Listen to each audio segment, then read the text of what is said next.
Hello friends, स्वागत आहे तुमचं कामिनीज फूड किचन चॅनलमध्ये।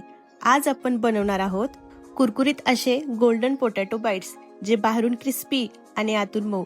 चला तर मग सुरुवात करूया। ह्यासाठी आपल्याला लागणार आहेत 5 ते 6 उकडलेले बटाटे, अर्धी वाटी रवा, कोथिंबीर आणि लिंबू। त्यासोबतच अर्धा चमचा मिरची पावडर, 1-2 चमचे तीळ आणि चिली फ्लेक्स, थोडीशी हळद, धना पावडर आणि तिखट आपल्या आवडीनुसार।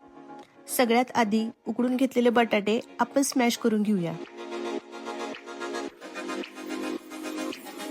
हे स्मॅश करून झाल्याच्या नंतर थोडीशी चिली फ्लेक्स, अर्धा चमचा मिरची पावडर, 1-2 चमचे तीळ, थोडीशी हळद, अर्धा चमचा धना पावडर आणि लाल तिखट टाकून मिक्स करायचं।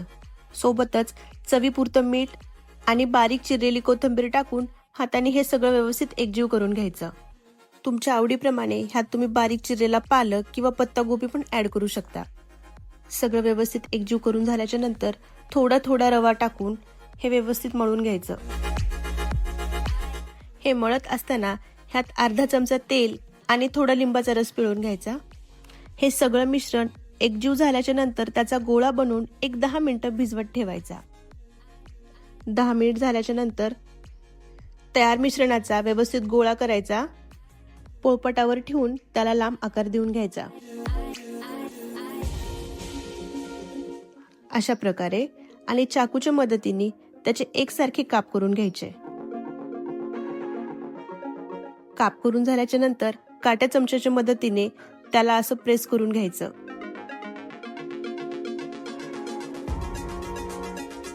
अशा पद्धतीने सगळेच बाईट्स तयार करून घ्यायचे।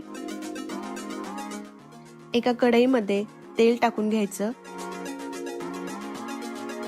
तेल व्यवस्थित गरम झालं की तयार केलेले बाईट एक एक करून ह्यात टाकून घ्यायचे। बारीक गॅस करून दोन्ही बाजूनी छान गोल्डन कलर येईपर्यंत हे तळून घ्यायचे। तळताना गॅस बारीकच ठेवायचा, त्यामुळे हे छान क्रिस्पी असे तळले जातात।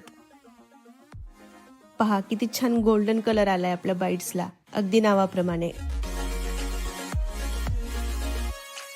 अशा पद्धतीने आपण सगळी बाईट्स आता तळून घेऊया। तयार आहेत आपले golden crunchy potato bites. Serving प्लेटमध्ये काढून टोमॅटो सॉस सोबत सर्व करूया। आता किती झटपट तयार होतात बघा हे पोटॅटो बाईट्स, जे खायला पण खूप छान लागतात आणि रोजच्या नाश्त्यापेक्षा काहीतरी वेगळे। तुम्ही पण नक्की ट्राय करा। अशा सोप्या आणि झटपट रेसिपी पाहण्यासाठी लाईक करा, चॅनलला सबस्क्राईब करा। परत भेटूया अशाच एका नवीन डिश सोबत। तोपर्यंत बाय बाय।